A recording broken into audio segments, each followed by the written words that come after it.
How do you do it mentally to be able to keep going and keep forging ahead?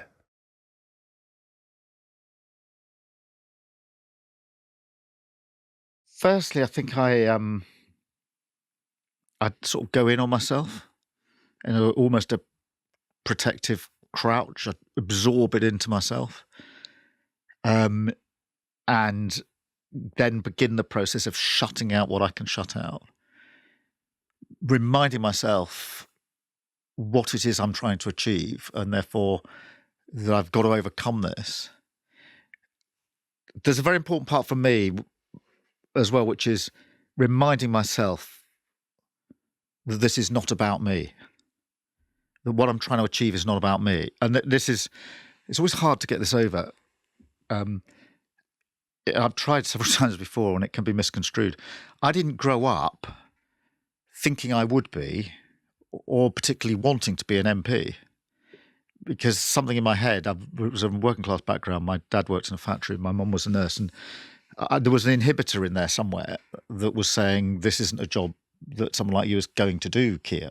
And therefore, I didn't have this lifelong dream of being leader of the Labour Party or being Prime Minister.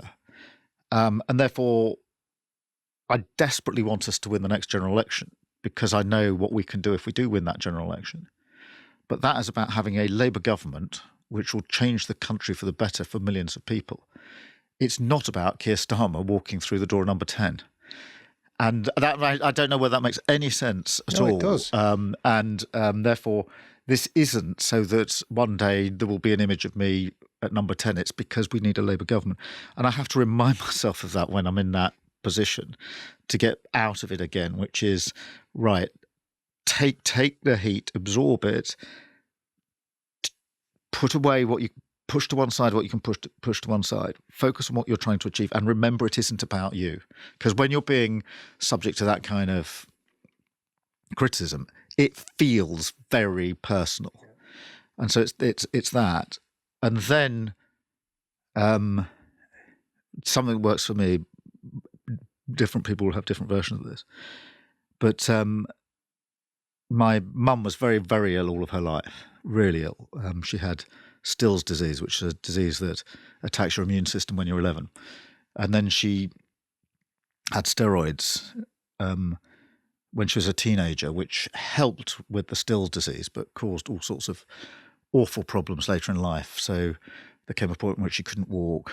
She couldn't properly use her hands. She had to have her leg amputated, and she was in and out of hospital a lot in very, very, very serious situations. So I've been in intensive care and high dependency units with my mum many, many, many times when it's been touch and go.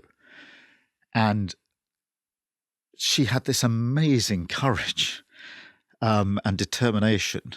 She would never moan. Even if you asked her in a sort of almost life and death situation, how are you? She'd always say, I'm all right, how are you? And she would always get back up.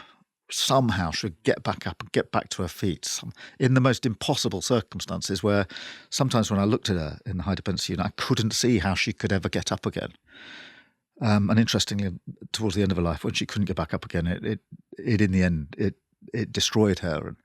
And so when I'm in that moment, there's a bit of me that thinks if my mum can get up, I can get up. And whatever the criticism, that's not the same as a life and death situation where my mum got back up. And so there's a long answer to a question, which is there are complicated things that I think happen that give you a sort of resilience to get through a difficult set of circumstances.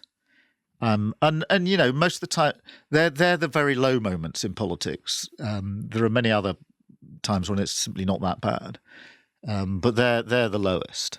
And the additional factor now is we've got children, and how do I protect them through this is something I do worry about. You know, Huel has been a staple of my diet for some time, and I'm currently loving these Huel Daily A to Z vitamins. Tastes great, refreshing. Each can has 26 vitamins and minerals, offering 154 science-backed health benefits. Reduced tiredness and fatigue, normal cognitive function, healthy skin, hair and nails, and vitamin D for immunity. This is a vitamin drink that offers everything you could need it to. So what are you waiting for? Grab it right now in Tesco stores nationwide or at Huel.com and let me know what you think. I'm really interested in the fact that, you clearly want to deeply understand people. You want to deeply understand problems. And you've also, I guess, realised that, things are nuanced. It's not this and that, black and white, A and B, right? Yet we live in a world where politics is totally not nuanced at all. It is more polarising than ever before. So with all of your sort of natural instinct from having impact and driving change, how do you feel about, the kind of school playground type Prime Minister's questions, or going on like political TV shows or news programmes where it sometimes feels like the only aim for the journalist is to do a kind of gotcha, catch you out kind of moment, like how much is a pint of milk type questions. Yeah. How does the modern political world sit with your kind of deep desire to actually have genuine impact for the right reasons? I really hate that side of politics. Yeah. And I think, do we have to have it? Our system is set up as an adversarial system, if you like. Even the layout of the House of Commons, if you think about it, you've got it's a sort of rectangular shape. On one side, you've got all the benches of the government. On the other side, you've got all the benches of the opposition. So you're both staring at each other across a divide. And if you stand at the dispatch box speaking in Parliament, it is a very interesting experience. It's obvious once I've said it, but until I did it, I didn't quite appreciate it. You stand up. The moment you stand up at the dispatch box, almost every friendly face is now behind you. And you've got a wall of faces that are going to vehemently disagree with what you're saying. And it's a very, very tribal, divided way of doing things. There are other chambers, other parliaments around the world that are horseshoe-shaped to avoid that. But we've got a very adversarial, confrontational system. I have to say, coming in from outside of politics, I didn't come into politics till later in life when I'd done other things. I don't find it at all comfortable. I don't think it achieves very much. The best part of the week for me is when Prime Minister's Questions is over and I can get out of Parliament. My strong belief is, outside of politics, if there is a problem in an organisation, a team, something which you're leading, the instinct when something goes wrong or there's a problem to fix is to get people around the table and say, right, what's the problem? How do we fix it? What's people's views on this? And let's move forward. In politics, the instinct is to say, we've got all the answers, they've got none of the answers. Under us, everything be fine. Under them, everything's terrible. And I don't think it actually, is a good way of driving forward the sort of change that we need. It also leads to something which it leads to a sort of short-term thinking. So instead of recognising that some things are going to take quite a long time to fix, there's this sort of sense that you can do everything within a 5-year political cycle. I'd love to find out how you come to those big decisions. When do you press the button?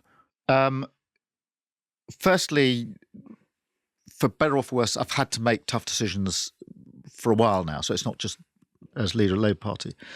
And one of the examples I'd give of that is when I was a lawyer, I got very involved in doing death penalty cases. So this would be representing people who are on death row, usually in countries that used to be part of the Commonwealth, that are part of the Commonwealth, used to be colonies, whether it's death by hanging. And we worked intensively in some countries in the Caribbean, and I would go out there with teams to represent some of the individuals on death row, sometimes groups of individuals, and to sit in a cell with somebody who is literally going to live or die according to whether you win the case, brings into very sharp focus difficult decisions. So I know what difficult decisions are, and I know they have to be taken. You cannot have a situation where you say, well, that's too difficult, I'm going to walk away from it. That isn't leadership. That's not why you're in a leadership position. You have to take that decision. You have to be as fully informed as possible. It has to be tested. You've got to get it right. But you've got to take the decision. And if you can't take the decision, you shouldn't be in that position. And therefore, it's a necessary part of what you're doing. I've seen other people making decisions. When I was in Northern Ireland, I saw we were with the police service. I was the human rights advisor. I was in the control room when there was a dangerous situation in Northern Ireland unfolding, and there was various camera footage of someone who had got a gun and was making their way towards other people, and the fears for the worst. And I saw the senior officer going up and down with the monitors, the screens, the sound control, knowing that he had to make a decision whether to authorise the officers on the ground to use force, use lethal force if necessary.